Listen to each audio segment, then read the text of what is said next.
final NFC North predictions for the 2021 NFL season. Now, this is a little bit overdue. A lot of podcasters out there and content creators have already created their predictions for the 2021 NFL season, as now we are only one day until the official kickoff to the 2021 NFL season. So this is the final NFC North predictions. As this is a Vikings podcast, we have to focus specifically on the NFC North. Now, before we get into this episode, I just want to say, now that we're entering the NFL season and I'm super stoked for what this season has in store, we will be doing a lot of podcasting. So I hope you all do subscribe to the podcast, turn on notification if you would like to. I mean, if you're into this stuff, be sure to do that. And we will be live streaming every Thursday and Monday and Thursday weekly on this podcast around, I'd say around 7 o'clock Central, same schedule as we did during the 2020 season. And this 2021 season, we will go even stronger. And hopefully the Vikings will have a better season this year. Spoiler alert, we will have a better season this year. So I hope you all are just as excited about this season as I am. So with that being said, NFC North predictions. So we have a tough schedule. The NFC North has the toughest schedule out of any division in football. Not only do we have 3 of our 4 teams are very competitive and should all be making the NFL postseason as a whole, but we have to play the AFC North and the NFC West, 2 of the toughest divisions in the NFL. So as a whole, NFC North, we have a very tough schedule when it comes down to it. So even getting 10 wins is huge. If you get 10 wins with this schedule, that's huge for the opponents that we have to play. So starting us off, we have the Detroit Lions. Now, it's surprising the fact that the Detroit Lions have gotten worse than they were last year. Lions had lost Matthew Stafford, Kenny Golladay, and Marvin Jones. 3 of their core players on offense. Now, they still have TJ Hawkinson and DeAndre Swift, assuming that he looks better than he did last year. They still have 2 solid players on offense. TJ Hawkinson is a top 5 tight end in the league. But as a whole, Lions have gotten worse this offseason. Bringing in Penei Sewell was a good move for them. Now, he will play at right tackle, and they have Taylor Decker at left tackle still. So as a whole, their offensive line is solid. And that's surprising because the Lions have not had a good offensive line in a long time. So Jared Goff is pretty protected under center, but none of that matters when your wideouts are garbage and your only good target really is TJ Hawkinson, and your second best target is DeAndre Swift. So with that being said, Lions will finish 4th in this division at 4-13. And then against divisional opponents, Lions will be 1-5. That one win being against the Green Bay Packers week 18. That sounds weird to say week 18. But I do think the Detroit Lions will actually beat the Green Bay Packers this year. Now, I'll say it again because I said it many times and just because I love to say this. My favorite team is obviously the Minnesota Vikings. But my second favorite team is the Detroit Lions. Now, you may be wondering, why is the Detroit Lions my second favorite team? I mean, there's a divisional rival. The reason why the Detroit Lions are my second favorite team is because they give us 2 wins every year, and they compete against the Packers. Something about the Lions and Packers, they look even when they play each other. Now, the Lions, yes, they have lost, I believe it's 4 straight against the Green Bay Packers.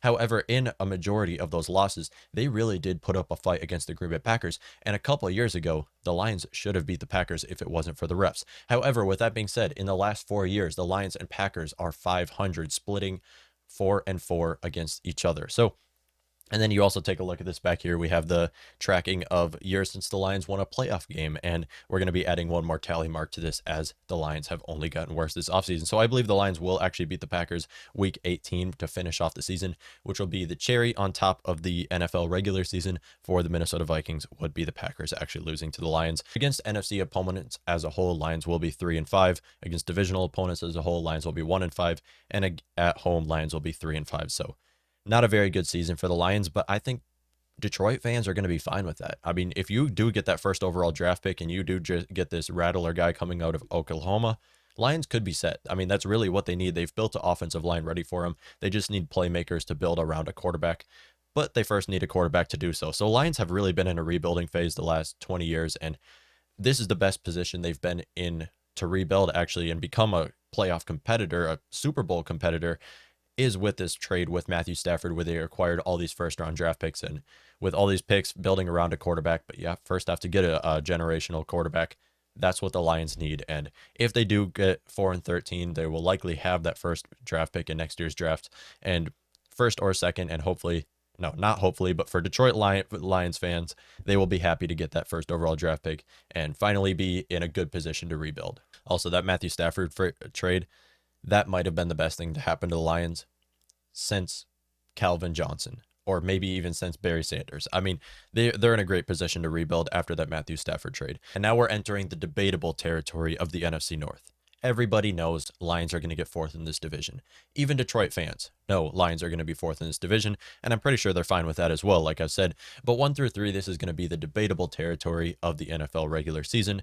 Starting it off, who I think will be third in this division, and that will be the Chicago Bears. The Bears have a solid team as a whole. They have a solid defense, an improved offensive line, actually a very good offense when you take a look at it, because their backfield is what is they can transition David Montgomery with Tyreek Owen. They have a pretty good backfield right there. The receivers are great. I mean, Allen Robinson is the most underrated receiver in the NFL. You have Darnell Mooney, a great draft pick out of the 5th round going into his second year, should understand the routes and playbook a little bit more.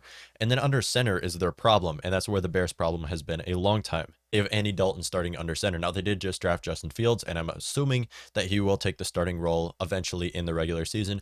But you know how rookie quarterbacks are. They usually don't carry their team to a divisional win.